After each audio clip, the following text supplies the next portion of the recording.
Okay, so now I will teach you how to create a contact. So in order to create a contact, you have three possible solutions. The first one is the same as with a company. You click on Create New in the left menu and select Contact. The second one, again, the same as with companies. You go into the Contacts tab. In the Contact Home, you have a New button.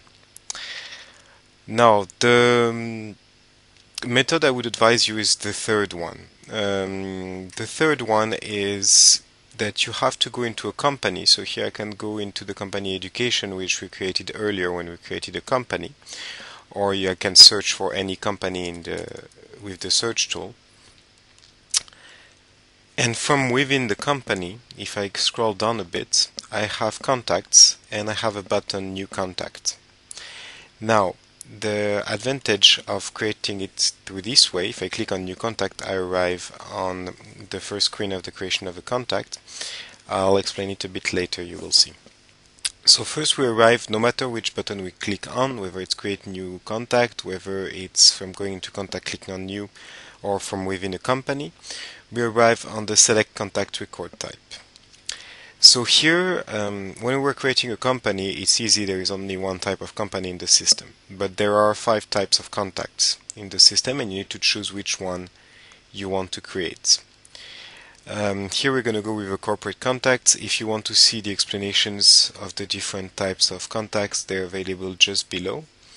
The 3 that you will use most often will probably be corporate, which is any person from a company, alumni, which is a former member of ISEC and ISEC alumni, and member, which is an active member of ISEC in Belgium.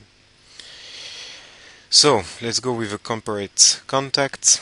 I click on continue, and here I have, well, you cannot see it much, I guess, but the advantage I have by creating it from the company is that the information that already is in the company, such as the company name, the company phone, or the address if I had filled it, are reported from the company to the contact. So I don't have to redo that and to re-enter that again.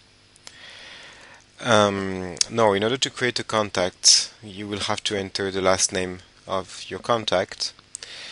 You can also enter, of course, if you know it's the first name, you can enter the title of the person, which is their position in their company, the department they're working in, their mobile phone. One important thing with phone also, even when it's automatically populated, this is populated with the phone of the company. If you have the personal work phone of your contact, it's better to replace then the phone of the company by the work phone of your contact.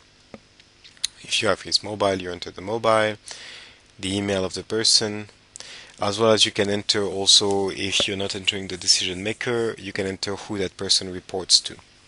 That is particularly important when you're dealing with big companies and where you have 5 or 6 contacts for the same company, is to know who is actually taking the decision and who is just executing that person's orders.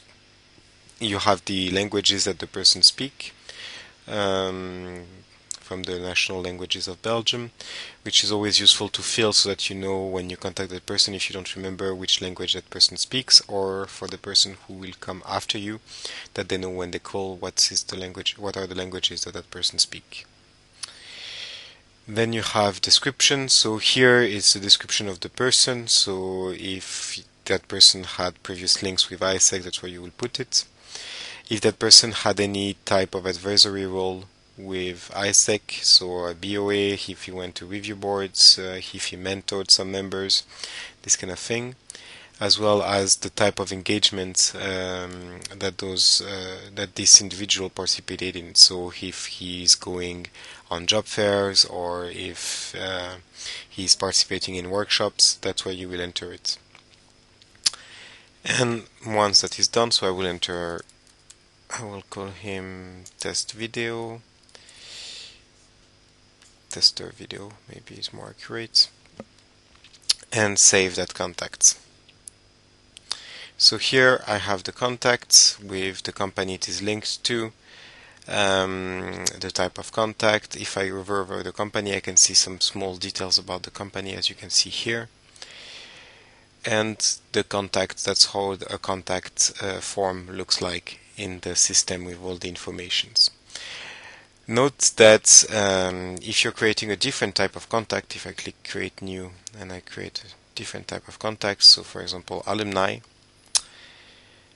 the page will look very different. So you can see for alumni, for example, you have a lot more information that you can enter concerning their past ISEC involvements, if they participate in any internships, etc. So depending on the type of contacts that you're creating, you will have to enter more or less information.